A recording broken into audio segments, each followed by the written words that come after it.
Boa noite. Todos ouvindo bem? Satisfação muito grande estar aqui novamente. O estudo recomeçando. Só confirmando então se a imagem está indo bem aí, o áudio também. Se alguém puder, por favor, responder no chat para que o estudo comece.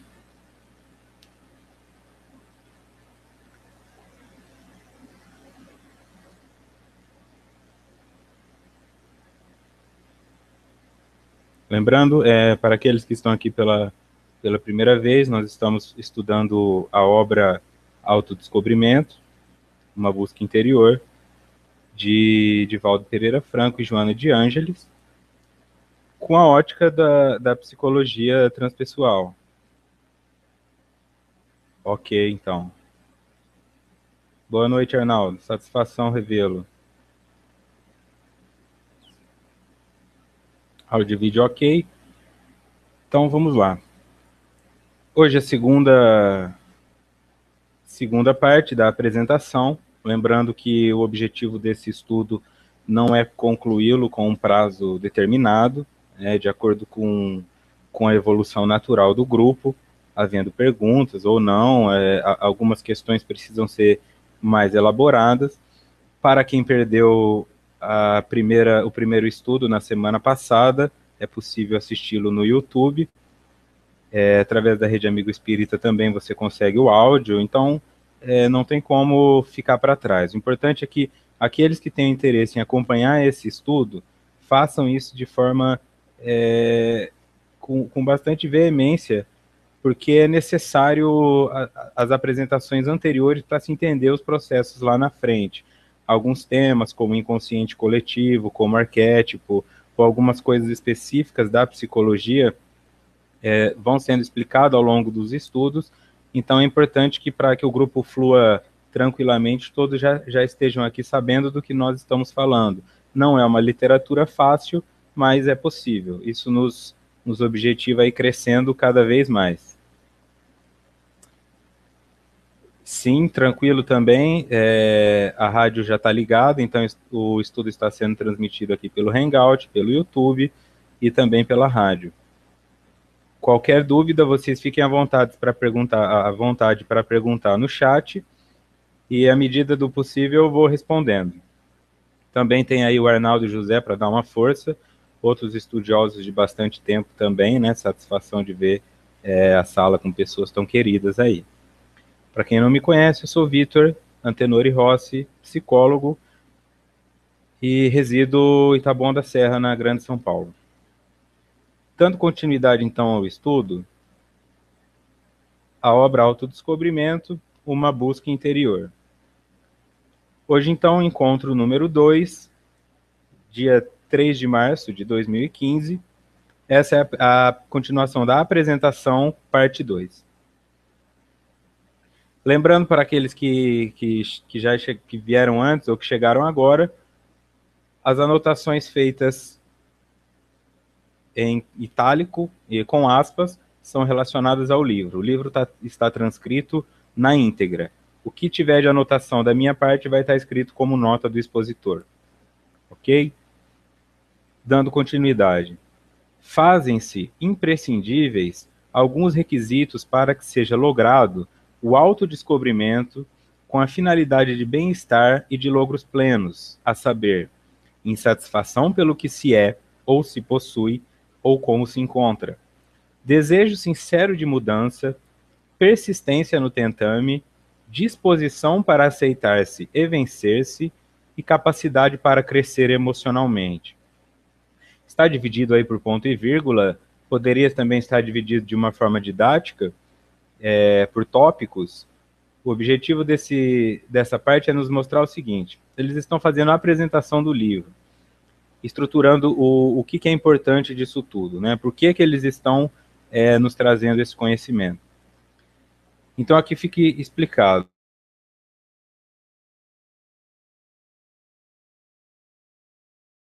Seja logrado autodescobrimento com a finalidade de bem-estar.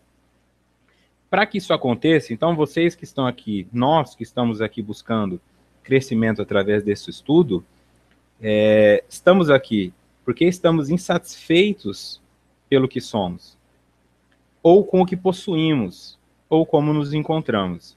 Então, esse é o primeiro passo. Tem que haver uma insatisfação para que haja necessidade de buscar o crescimento. Se eu estou satisfeito, eu não busco.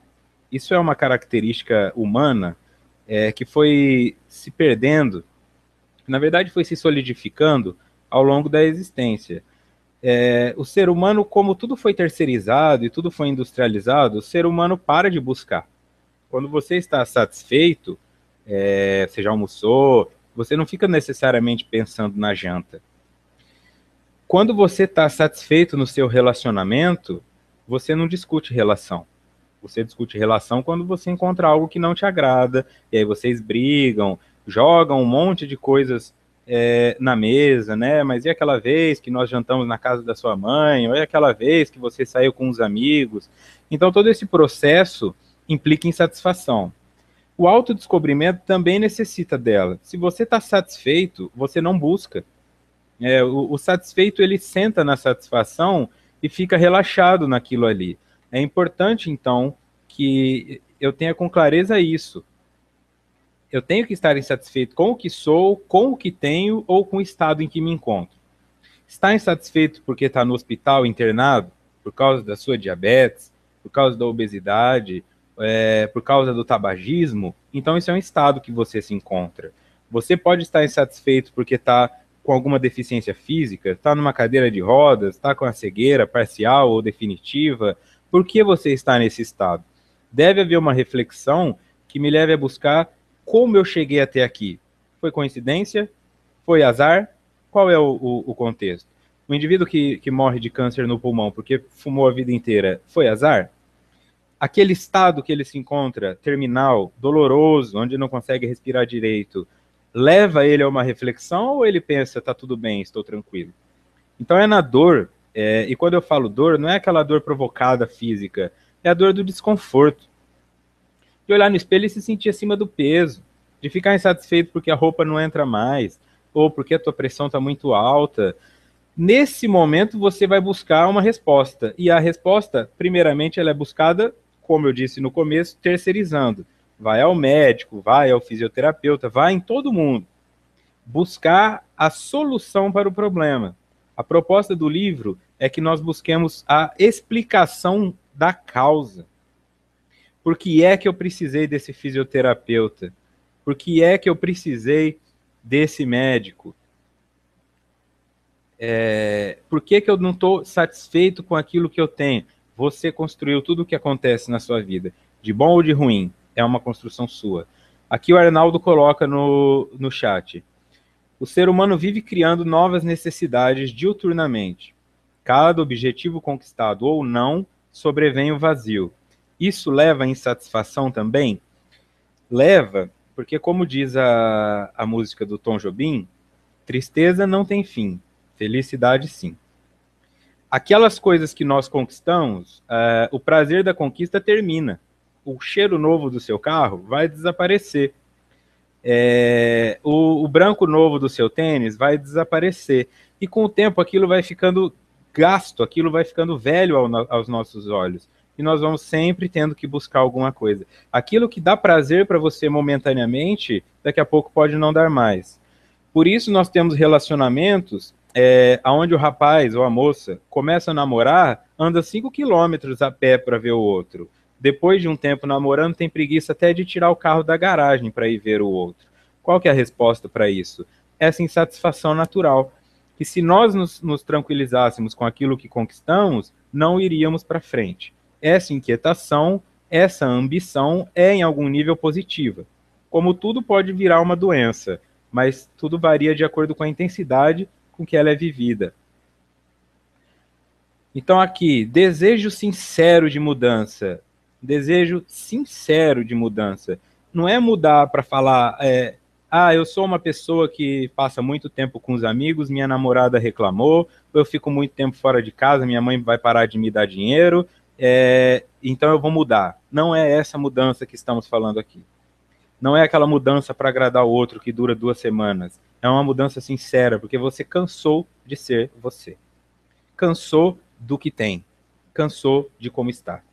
E você vai buscar uma mudança sincera. E para mudar, você precisa entender qual é a fórmula que está movendo o teu eu. E isso está em você, a resposta. Para que você enxergue isso, é necessário descobrir-se. Portanto, autodescobrimento. Persistência no tentame, eles já nos colocam no seguinte: eu me cansei de mim.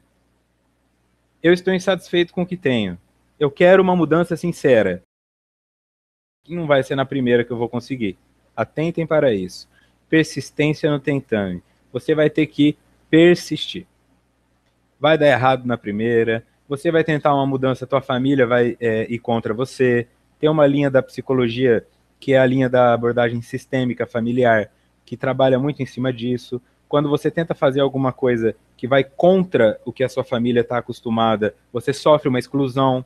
Tá numa família que ninguém fez faculdade, você faz faculdade, ficam aquelas piadinhas no almoço, às vezes, te chamando de doutor, de intelectual, todo mundo faz uso de droga, a pessoa não quer fazer uso de droga, ele é o careta, essa exclusão.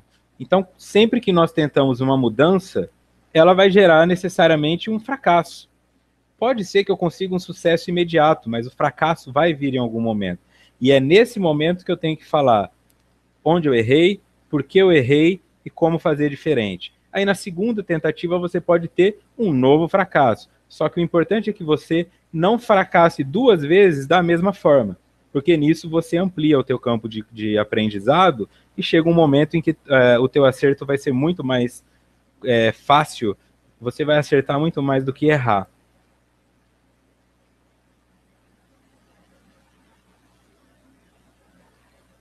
E aqui, disposição para aceitar-se e vencer-se, e capacidade para crescer emocionalmente. Disposição para aceitar-se e vencer-se. Eu tenho que ter disposição para aceitar quem eu sou. Eu sou isso mesmo. Qualquer que seja a sua crítica a seu respeito, você é isso. Pode mudar. Para isso você vai ter que vencer a si mesmo. E vencer a si mesmo é vencer a sua preguiça, vencer a sua raiva, vencer o seu vício, vencer a sua comodidade, vencer tudo isso aí. Porque isso tudo te derruba. O pai bate no filho, não queria ter batido. Depois ele sofre, daqui a um tempo bate de novo. O marido trai a esposa, não queria ter traído. Se arrepende, chora, fala que não vai fazer, faz de novo. Porque essa força que te leva a agir, ela é muito forte. E ela te impulsiona a fazer coisas que agradavam você no passado. Agora não agradam mais, mas o comportamento está aprendido. Leva um tempo para você se desfazer dessa tendência.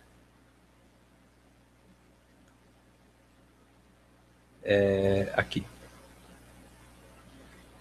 Porque se desconhece, vitimado por heranças ancestrais de outras reencarnações, de castrações domésticas, de fobias que prevalecem da infância, pela falta de amadurecimento psicológico e outros, o indivíduo permanece fragilizado, suscetível aos estímulos negativos, por falta de autoestima, do autorrespeito e dominado pelos complexos de inferioridade e pela timidez.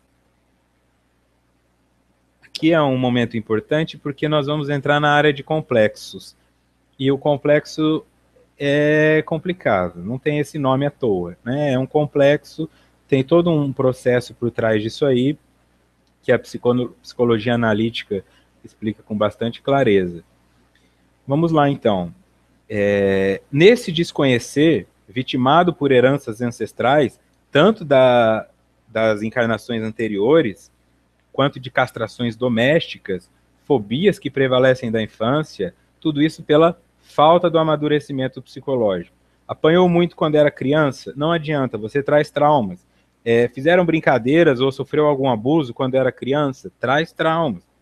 Foi demitido de uma forma humilhante? De tudo isso que você tem como fobia. Não confunda fobia com medo, mas tudo tem um passo.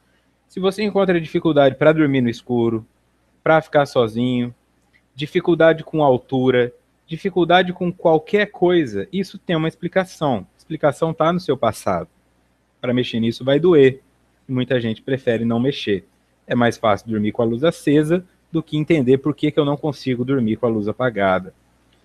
E nesse processo nós vamos evoluindo, nós vamos nos conhecendo, porque o indivíduo permanece fragilizado, suscetível aos estímulos negativos, por falta da autoestima.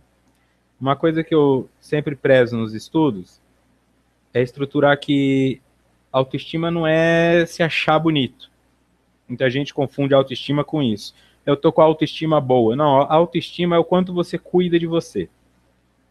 Se você tem um animal de estimação, é um animal que você estima. Portanto, você tem que dar água para ele, você tem que tirar carrapato, você tem que dar vacina. A autoestima é o quanto você faz isso com você.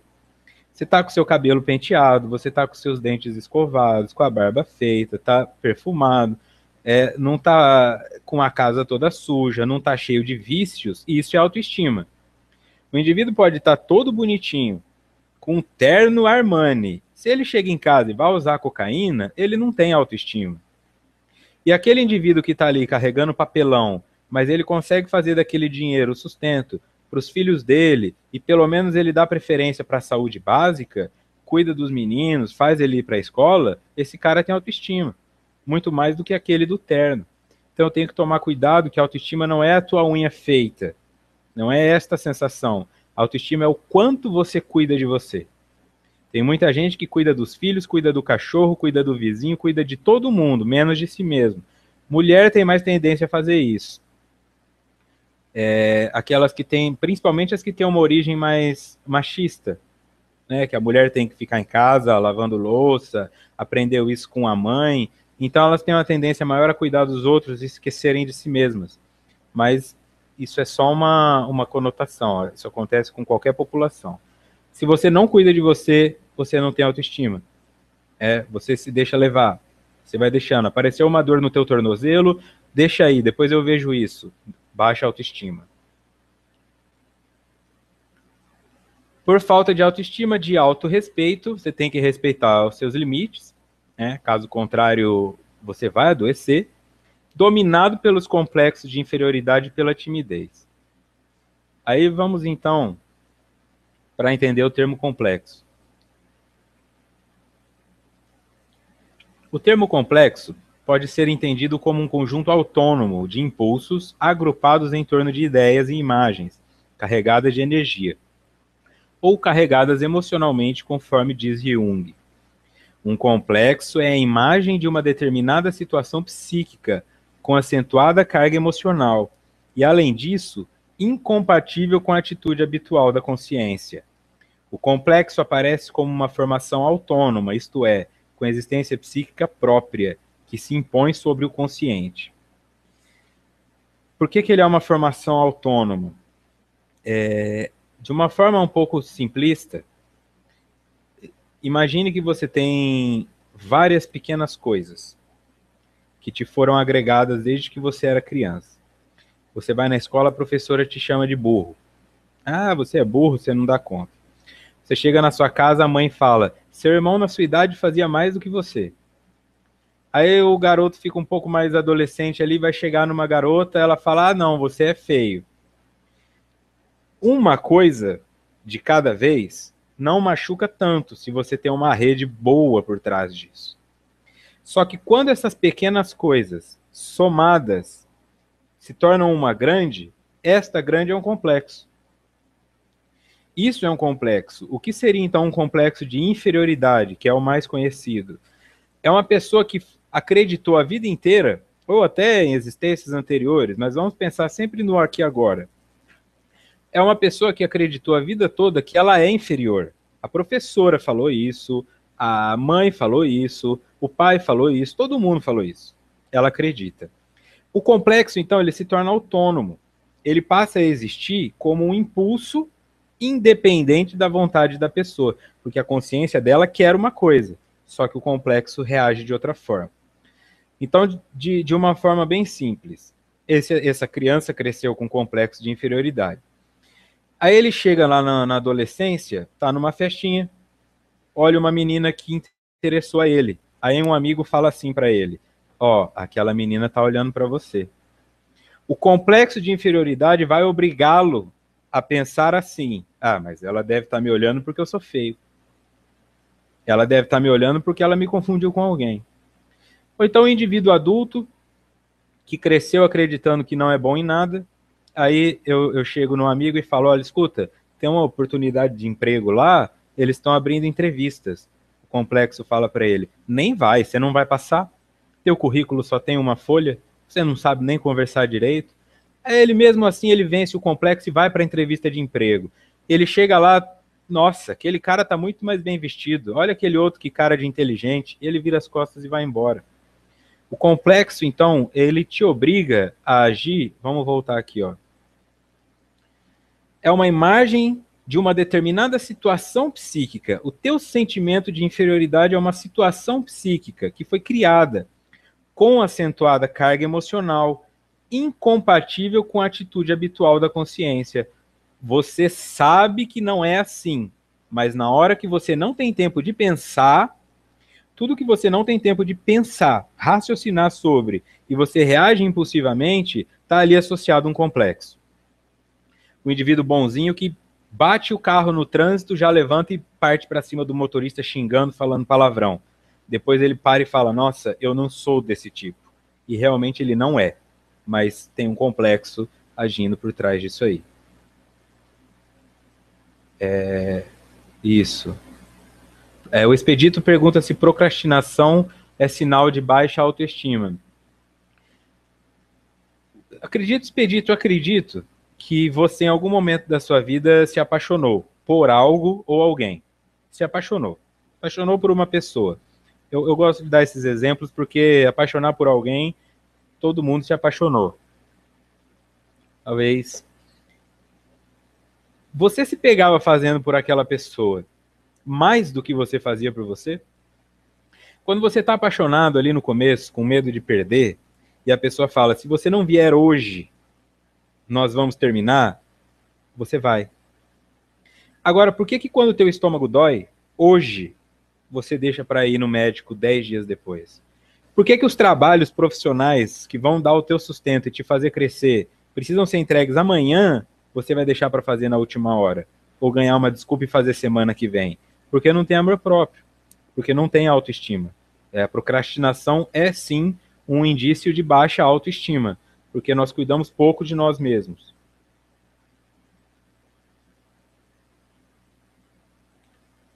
E, ok. O complexo aparece como essa formação autônoma com existência psíquica própria, que se impõe sobre o consciente. Você vai agir assim, querendo ou não. Sabe, todas aquelas vezes em que você falou: eu não entendo porque eu fiz isso, é um complexo. Você abriu a geladeira e foi comer sabendo que não podia, é um complexo. Você comeu açúcar tendo diabetes, é um complexo. Você bateu no seu filho, chutou seu cachorro, tirou dinheiro da carteira da sua mãe, complexo. Você te traz um arrependimento e vai contra o que você queria, é um complexo. Entendo que é uma forma simplista de entender como isso funciona para nós, tá? Tem muito mais coisa envolvida, precisa ter um acompanhamento profissional para entender qual complexo é. Não existe só o de inferioridade, mas é importante saber qual complexo que te movimenta. E é impossível destruí-los, mas você pode ressignificá-los. E, portanto, ao invés de te atrapalhar, ele passa a te ajudar. Jung via dois aspectos gerais em todo o complexo. Ao primeiro ele chamava de casca e ao segundo núcleo. A casca se apresenta como o padrão peculiar de reação, dependente de uma rede de associações agrupadas em torno de uma emoção central e adquirido individualmente. Ela consiste na soma total do condicionamento ocorrido durante a infância, em relação ao padrão instintual particular em questão. Vamos lá, então. Padrão peculiar de reação dependente de uma rede de associações agrupadas em torno de uma emoção central e adquirido individualmente. Isso é seu. Essa casca que ele chama, isso é seu. É a sua história só que criou isso em você. Você teve uma emoção central, pode ter sido a rejeição, e dentro dessa rejeição, vários outros pontos onde você foi rejeitado ou rejeitada se fizeram presentes, e ali você criou essa resposta automática de toda vez que alguém te chama para um lugar, você se sente rejeitado. Fizeram uma festa e não me chamaram, estava todo mundo lá, menos eu, e também não tem coragem de se impor. O segundo aspecto geral, que Jung chamou de núcleo. O núcleo repousa sobre um padrão humano universal, chamado de arquétipo do inconsciente coletivo, que foi explicado no estudo passado. Tem no estudo passado a explicação do arquétipo e do inconsciente coletivo. Os arquétipos são considerados correspondentes aos instintos, tendências pré-formadas para modos típicos de reação. Eles são expressos em termos de fantasia e imagens oníricas. Onírico é tudo aquilo relacionado a sonho, tá? Então, os arquétipos se expressam através de fantasias e sonhos. E o núcleo deste complexo repousa nesse arquétipo. Então, algumas coisas que estão no núcleo desses complexos são coletivas. Nós trazemos aquele arquétipo que vem do inconsciente coletivo, aquela imagem de que somos inferiores, isso, aquilo, ou porque somos brasileiros, ou porque somos negros, ou porque somos orientais. Dói muito para um oriental não passar na FUVEST, por exemplo, ele é cobrado disso, parecem que são coisas tolas, mas isso mexe com o indivíduo. Poxa, eu sou japonês e eu não sou bom em matemática, então isso sofre muito aquele indivíduo com isso. Eu sou alto e eu não sei jogar basquete, tudo isso já tem uma representação anterior que leva a uma rejeição automática. Então eu tenho que ter consciência do que é o complexo. O complexo, então, tem uma energia central mobilizando isso, várias outras pequenas situações agregadas que tornam isso complexo. Para entender o complexo, eu preciso pegar o fiozinho que está solto, e isso é um processo terapêutico, e ir voltando para separar um por um. Sabe quando o fone de ouvido fica todo enrolado no teu bolso? É um complexo. Você tem que achar a ponta daquilo, e se você puxar com força, com raiva, você arrebenta o fio. Tem que ir devagar, achando onde os nós foram dados. Esse é o trabalho terapêutico de autoconhecimento.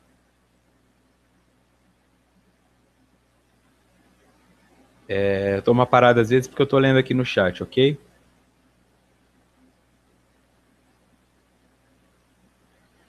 Esse fato de que existem tipos de complexos bem caracterizados e facilmente reconhecíveis sugere que eles repousam em alicerces igualmente típicos, isto é, em aptidões emocionais ou instintos. Nos seres humanos, os instintos se exprimem na forma de imagens de fantasia, atitudes e ações irrefletidas e involuntárias, que possuem uma semelhança interior entre si. No entanto, são idênticas às reações instintivas específicas do Homo sapiens. O complexo, então, tem essa relação com o instinto, no sentido em que, por mais que nós sejamos civilizados, em dado momento nós agimos como nossos ancestrais, assim, como o Neandertal. A agressividade, a raiva que o indivíduo fica e joga o celular no chão, o estuprador, que acha que porque uma mulher está com a saia curta pode estuprar ela, ou porque a senhorinha esqueceu a porta da casa aberta pode entrar e roubar. Isso tudo, onde que eu observei isso? Esses dias eu fui correr num parque aqui em São Paulo, e é um parque afastado da região central, então ele fica próximo a uma favela. E como todo parque aqui, tem lá os bebedouros. Eu estava passando perto de um grupo e dá um pessoal muito usuário de drogas, assim, o cheiro de maconha é constante no local, tem muito tráfico ali. Foi uma vez para conhecer e não retorno. Mas eu observei ali um indivíduo falando assim para o outro, enquanto ele estava tomando água. Olha essa torneira que bonita, vou levar para casa. Não tem nem a noção do furto. É assim, está ali, não tem ninguém olhando, eu vou levar para casa. Aqui no Brasil, se a tua carteira cair no chão, ela não é mais sua, ela é de quem pegar. Se você vai para alguns países da Europa, principalmente, a sua carteira cai no chão dentro de um metrô, ela vai ser encontrada lá no Achados e Perdidos, com o dinheiro dentro. Isso é arquetípico? Isso é uma questão cultural? Isso também está relacionado com a forma como nós nos enxergamos. Então, Como eu vou descobrir qual é o meu complexo? Quais são as suas fantasias? Você queria ter o poder de ler a mente do outro? Você queria ser a pessoa mais sedutora do mundo? Você queria conseguir se relacionar sexualmente com todas as pessoas que você deseja? Você queria ser milionário? Isso explica qual é o teu instinto natural.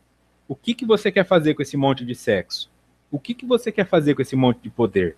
O que, que vai mudar na tua vida ter uma Ferrari? Estrutura isso com clareza para você. E aí você vai descobrir qual é o movimento que te move. Porque o indivíduo pode falar, eu quero ser milionário. E aí nós vamos fazendo um processo que chama redução fenomenológica. Você quer ser milionário por quê? Porque eu posso comprar um carrão. E você quer comprar um carrão por quê? E aí as mulheres vão olhar para mim. E você quer que as mulheres olhem para você por quê? Porque quando eu era adolescente, nenhum olhava. Aí. O cara não quer ser rico. Ele quer ser aceito. E nós muitas vezes confundimos o objetivo que nós estamos traçando na vida, porque não observamos que por trás daquilo tem uma segunda intenção, que é a que acalma a criança ferida.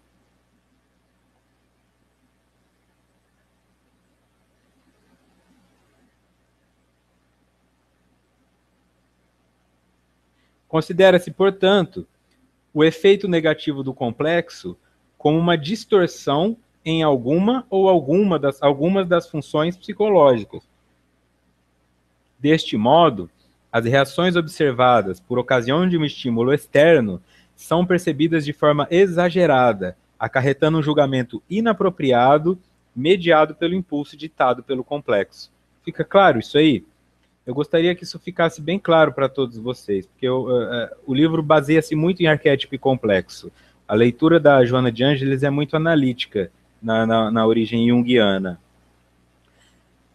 É uma distorção de alguma das funções psicológicas aqui, ó, são percebidas de forma exagerada. Sempre que você falar fez tempestade em copo d'água, é um complexo. Chega num lugar, as pessoas estão rindo porque alguém contou uma piada. Ah lá, estão rindo de mim. Chega numa situação de emprego, todo mundo estava almoçando, acabaram de almoçar e se levantam. Olha lá, levantaram porque eu cheguei.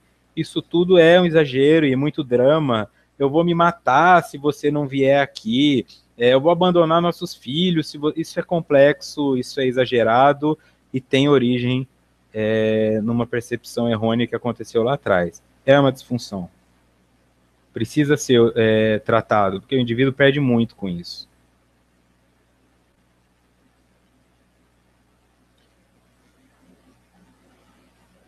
Inadvertidamente ou por comodidade, a maioria das pessoas aceita e submete-se ao que se poderia mudar a benefício próprio. Aqui já voltou para o livro, tá? Autopunindo-se e acreditando merecer o sofrimento e a infelicidade, com que se vê a braços, quando o propósito da divindade para com as suas criaturas é a plenitude, é a perfeição. Inadvertidamente ou por comodidade. Aqui também já entra um pouco da procrastinação que o Expedito trouxe. A maioria das pessoas aceita e submete-se ao que se poderia mudar a benefício próprio, autopunindo-se e acreditando merecer o sofrimento e a infelicidade com que se vê abraço. É aquela pessoa que você tá com um namorado que te trai muito, mas eu devo merecer mesmo, porque eu sou uma tonta, porque... Não, o propósito da divindade é que encontremos a realização pessoal. É que possamos merecer o melhor. Vejam bem, não é que sejamos felizes para sempre, é que possamos merecer o melhor.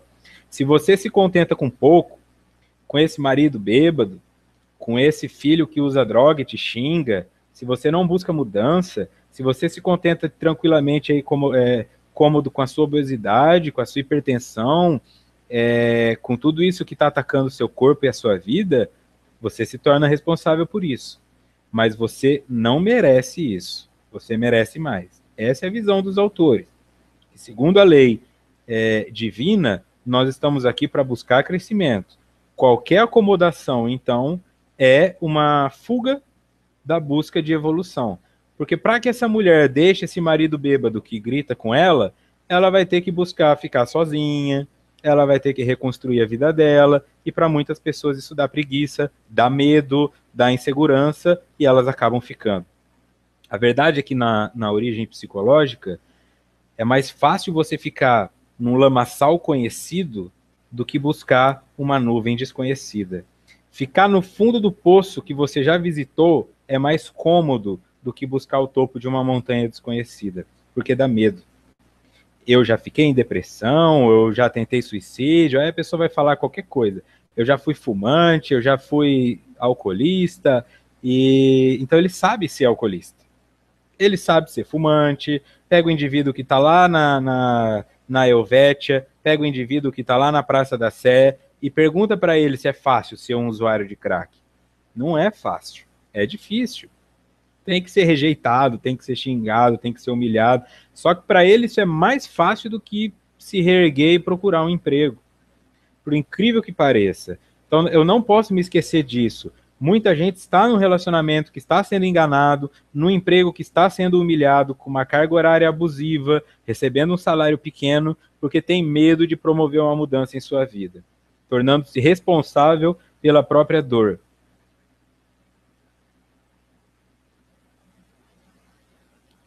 Dominado pela conduta infantil dos prêmios e dos castigos, o indivíduo não amadurece o eu profundo, continuando sob o jugo dos caprichos do ego, confundindo resignação com indiferença pela própria realização espiritual.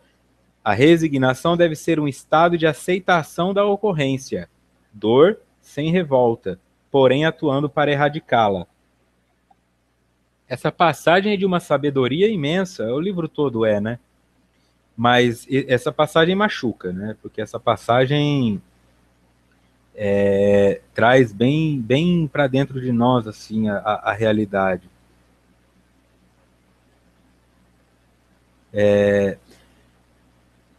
Dominado pela conduta infantil dos prêmios e dos castigos. Porque lá quando nós somos crianças, vamos voltar aqui, quando nós somos crianças, é isso que nós aprendemos, né? Prêmio e castigo. Na escola, às vezes tem o prêmio para o melhor aluno, você recebe troféu, em casa, se você come toda a comida, você tem direito à sobremesa. Prêmio e castigo. Na vida real não é bem assim. Você já trabalhou em empresas que você merecia um prêmio e você recebeu castigo. E viu pessoas que mereciam castigo recebendo prêmios. Vi de qualquer tipo de corrupção, nepotismo ou injustiça. Então, na vida real, não é esse universo infantil. Aqui na Terra não tem justiça. A justiça ela é lenta e ela muitas vezes privilegia. A justiça divina é correta, mas essa tá, por incrível que pareça, né, ela tem uma cláusula chamada livre-arbítrio. Então ela não interfere. Quer roubar, quer matar, quer extorquir, pode fazer. Lá na frente você vai pagar por isso. Só que momentaneamente não é bem assim. E nós nos tornamos adultos achando que vai ser. Eu tenho um melhor currículo, é claro que eu vou pegar esse emprego. Só que a moça vai com um decote para a entrevista e você fica sem o emprego. Quer dizer, eu fiquei 5 anos estudando, ela ganhou por causa de um decote? Ganhou, e você vai ter que lidar com essa frustração. Tudo isso está relacionado com a nossa realidade. Continua sob o jugo dos caprichos do ego, confundindo resignação com indiferença pela própria realização espiritual. Que resignar, muitas vezes as pessoas acreditam assim, é abaixar a cabeça, é aceitar, passivamente. Ah, eu estou sofrendo, estão me batendo, eu tenho que aceitar, porque isso é resignação. Não, isso não é resignação. O que é isso? Isso é indiferença pela própria realização. E dói ouvir isso. A resignação deve ser um estado de aceitação da ocorrência, dor sem revolta, porém atuando para erradicá-la. A resignação, então, não é passiva. Você não se revolta por estar nessa condição, mas você também não aceita ela. Você procura formas de tirar-se daí, porque foi você quem se colocou. E baseado nisso aí, eu procurei no Evangelho segundo o Espiritismo, capítulo 5, o item 12, motivos da resignação. O resultado da maneira espiritual de encarar a vida é a diminuição de importância das coisas mundanas, a moderação dos desejos humanos, fazendo o homem contentar-se com sua posição, sem invejar a dos outros, e sentir menos os seus reveses e decepções. Ele adquire, assim, uma calma e uma resignação tão úteis à saúde do corpo como à da alma, enquanto com a inveja, o ciúme e a ambição entregam-se voluntariamente à tortura, aumentando as misérias e as angústias de sua curta existência. Está lá no Evangelho segundo o Espiritismo, para quem quiser conferir.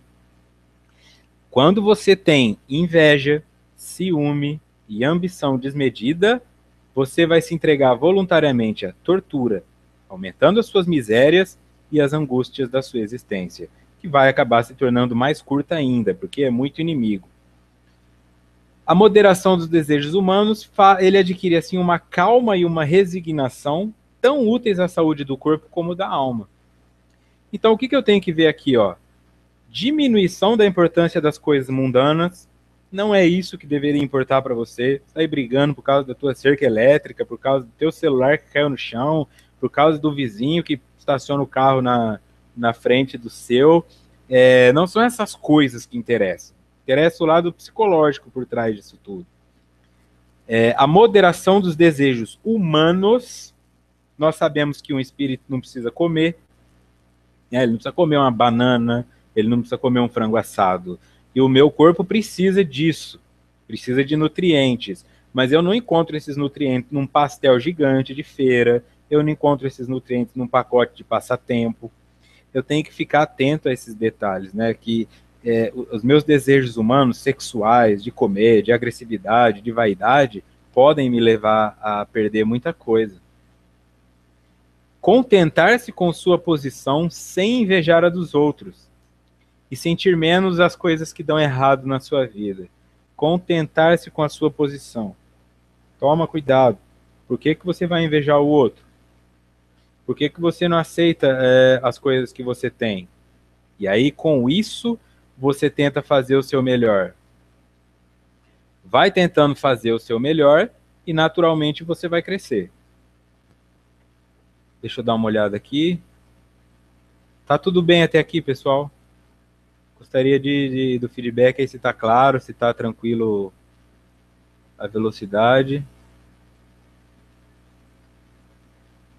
A Cássia deu um relato aqui, que tem muitos complexos, perdeu muitas boas oportunidades por medo. E há 1 ano e meio conseguiu uma importante vitória.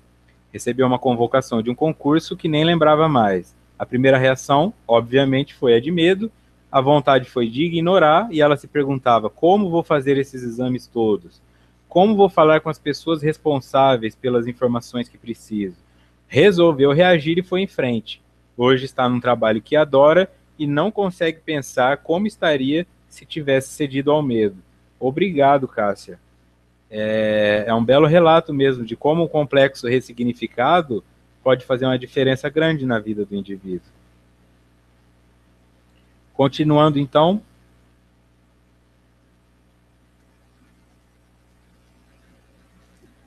Liberando-se, estou conferindo aqui, liberando-se das imagens errôneas a respeito da vida, o ser deve assumir a realidade do processo de evolução e vencer-se, superando os fatores de perturbação e de destruição. Liberando-se das imagens errôneas, porque elas te aprisionam. Elas nos aprisionam. Imagens errôneas. Eu sei que eu vejo isso, mas não é isso. Eu sei que você pode olhar no espelho e se achar a pessoa mais feia do mundo, mais gorda do mundo, mais magra do mundo, mas não é.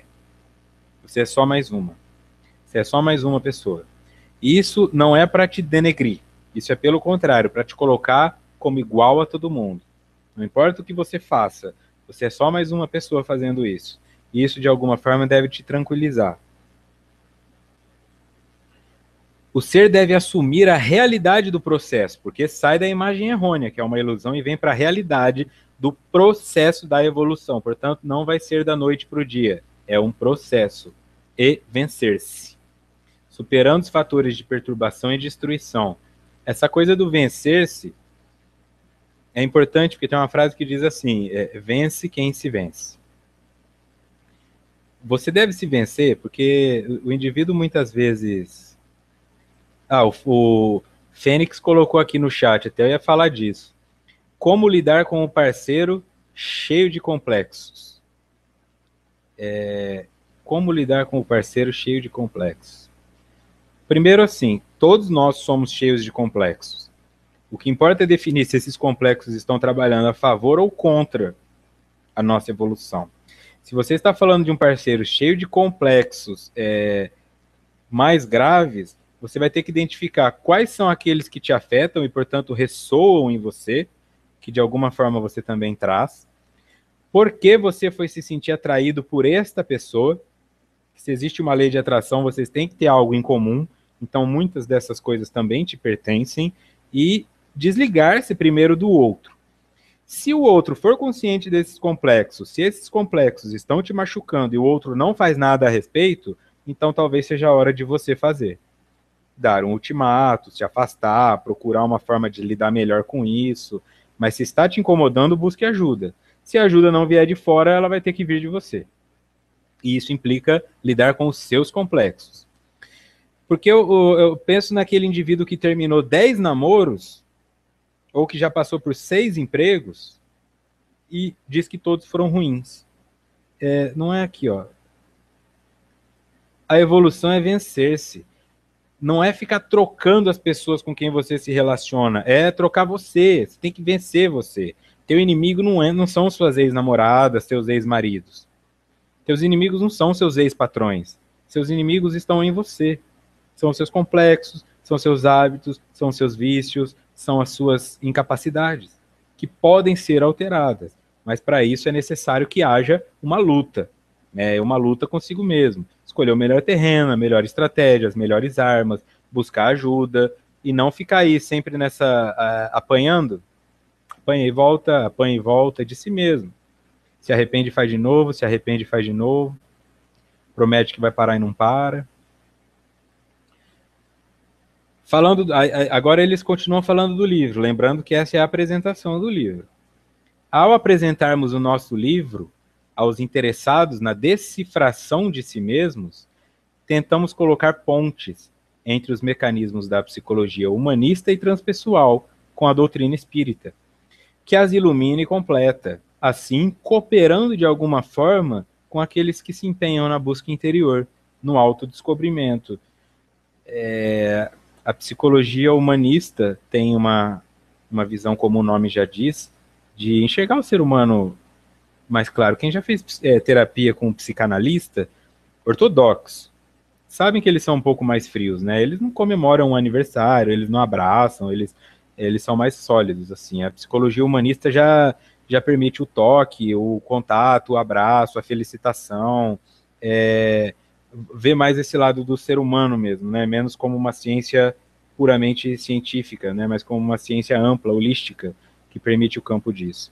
E a transpessoal ultrapassa esse limite e, como o nome já diz, trans, né? É aquilo que ultrapassa a pessoa e vai tentar entender o sistema dela, de qualquer origem que seja, né? Espiritual, psicológico.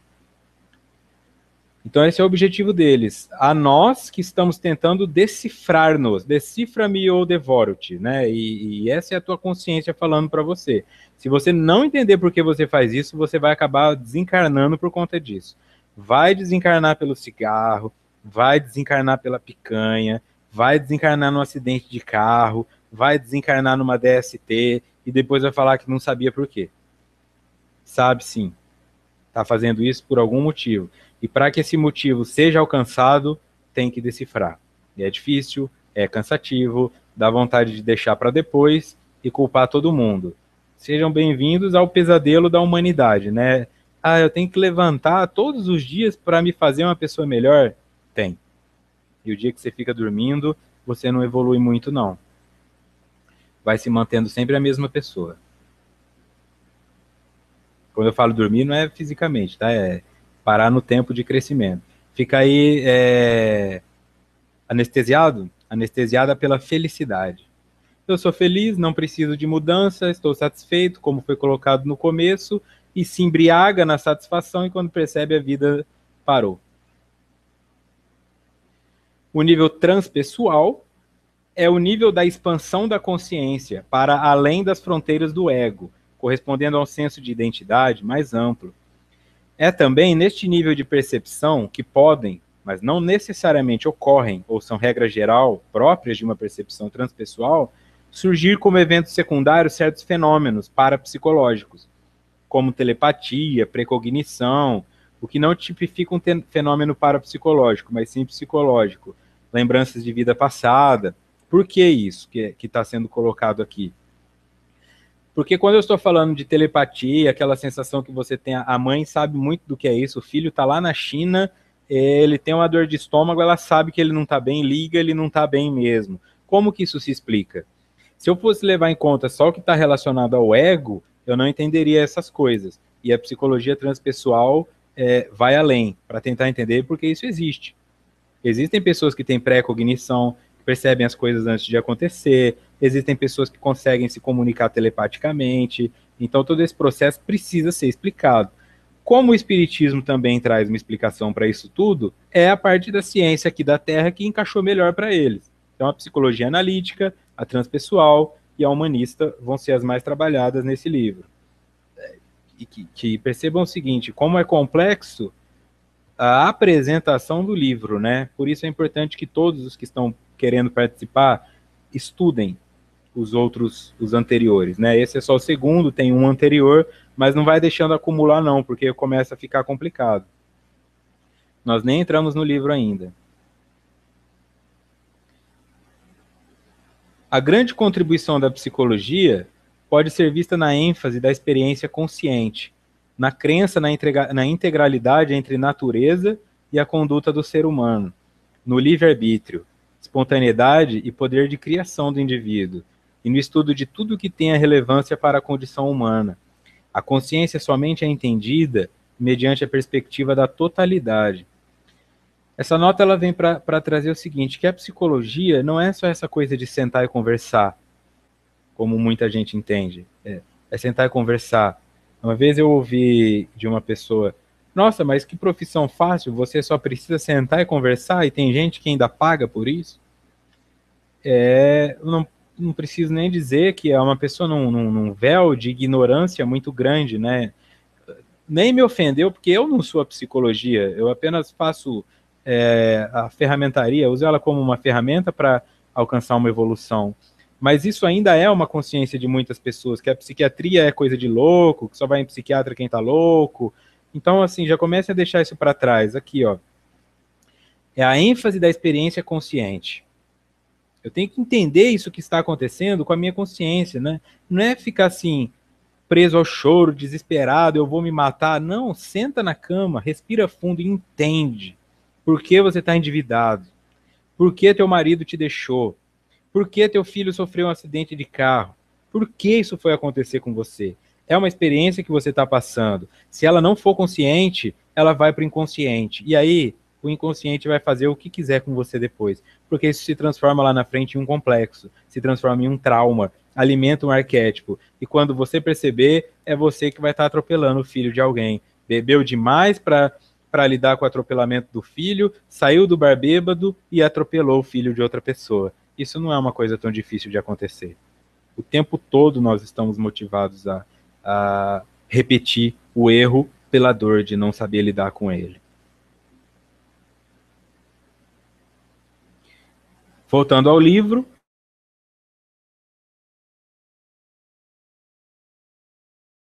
Uma fagulha pode atear um incêndio. Um fascículo de luz abre brecha na treva. Uma gota de bálsamo suaviza a aflição. Uma palavra sábia guia uma vida. E um gesto de amor inspira esperança e doa paz. Esse eu vou até deixar aí para quem quiser continuar lendo. Você que está aqui acompanhando esse estudo e vai acompanhar os próximos, e procura literatura e não fica preso só também nas coisas que te são mostradas, vai buscar explicações em outros meios, outras ciências, está fazendo um bem enorme para a sua própria vida. E se você conseguir levar essa palavra a outros, melhor ainda. Por essa razão, que o material do estudo é disponibilizado para quem quiser fazê-lo em casa ou no próprio centro. Agora, com isso ficando gravado, é mais fácil ainda, né? Gravem esses estudos que estão passando, o do Arnaldo, o do André, o da Jane, e de todos os outros que participam da rede. Levem para o centro, assistam eles em grupo, debatam, questionem nós também, os expositores, não fiquem presos a essa coisa da verdade, mas levem adiante essas mensagens, né? Busquem crescer, porque é uma coisinha pequena. Já vieram pessoas me agradecer, falando como psicólogo, conselho, não foi nem intervenção, conselho, sugestão, que eu dei em fila de supermercado. A pessoa estava passando por um problema, eu dei uma sugestão, depois de 2, 3 anos ela aparece, olha, eu mudei minha vida, obrigado, e eu nem lembrava o que eu tinha feito. Nós subestimamos muitas vezes o poder da nossa palavra. Um olhar que você dê para o seu filho, tá com raiva dele porque ele usa droga, porque ela engravidou adolescente, olha no olho. Quanto tempo faz que você não olha no olho do seu filho? Quanto tempo faz que você não escuta? Quanto tempo faz que você não se escuta? Não para no espelho, olha no seu olho, vai conhecer tuas rugas novas, vai ver teus fios de cabelo branco, não fica com medo, aceita. Vai ver alguma dor que está aparecendo no seu corpo. São pequenas coisas que podem fazer uma diferença muito grande, isso está explícito aqui. Uma palavra sábia guia uma vida. Um gesto de amor inspira esperança e doa paz. E aqui, para encerrar, esta é uma pequena contribuição que dirigimos aos que sinceramente se buscam, tendo Jesus como modelo e terapeuta superior para os problemas do corpo, da mente e do espírito. Rogando escusas pela sua singeleza, permanecemos confiantes nos resultados felizes daqueles que tentarem o autodescobrimento, avançando em paz. Salvador, 30 de novembro de 1994. Importante aqui, esse é o encerramento da apresentação. Rogando escusas pela sua singeleza. Esses 2 estudos que nós fizemos e todo o livro, eles estão pedindo desculpas, porque é simples demais. Nessa hora, e nós sabemos que isso não é demagogia, nós sabemos que existe muito mais coisa por trás disso aí. Então, fiquemos felizes, assim, que eles estejam distribuindo isso, né, dividindo isso conosco, para que fique claro aqui, ó, dirigem esses estudos àqueles que sinceramente se buscam. É possível encontrar a si mesmo, é possível encontrar a si mesma, as respostas que você busca estão aí, e elas vão ser encontradas à medida que você caminhar. A Marta coloca aqui no chat, Vitor, uma pessoa que aos 34 anos, de conduta exemplar, muda completamente o rumo de sua vida, desprezando valores, famílias, está sob o efeito de complexos? Como auxiliar? Marta, quando a pessoa fica muito tempo numa conduta exemplar, tem que ver o quanto disso foi pesado para ela. A pessoa, aqui, ó, muda completamente o rumo de sua vida. Essa mudança completa não foi da noite para o dia. Pode ser que o indivíduo tenha dormido com a esposa e acordado no México. Foi embora. Mas essa decisão, ela já vem se arrastando há vários anos. A pessoa vai criando coragem, não lida com as pequenas coisas que a incomodam, e quando ela olha para aquilo, eu gostaria que ficasse a imagem do seguinte: aquele quartinho que quase todo mundo tem em casa, dá bagunça. Você coloca uma bicicleta que você não usa mais lá, tudo bem. Depois uma esteira, depois um tapete, depois uma privada, vai pondo, vai pondo. Quando você abre aquilo para limpar, você não quer limpar. Você pensa, não, eu vou mudar de casa, eu vou demolir esse quartinho e aí eu começo de novo. É a mesma coisa. O indivíduo que fica muito tempo agindo de uma forma que é pesada para ele, quando ele decide encarar aquilo, é mais fácil ir embora e começar de novo do que desfazer tudo aquilo que, no caso, são 34 anos. É uma conduta exemplar, mas não significa que ela seja sincera, não significa que ela tenha sido de coração. Pode ter sido para buscar aprovação, pode ter sido por outros complexos movimentando. Só o estudo desse indivíduo vai dizer realmente o que acontece. Mas é importante ter em mente isso aí, que se eu não resolvo as coisas pequenas do dia a dia, elas vão se tornar as coisas grandes do dia de amanhã. E isto é a formação de um complexo. Para quem busca o primeiro link, o primeiro estudo, está o link aí que o Expedito colocou. A Trícia também está ajudando. E é isso aí. Agora tem o estudo do Carlos Alberto Braga, correto? Melodia Celestial.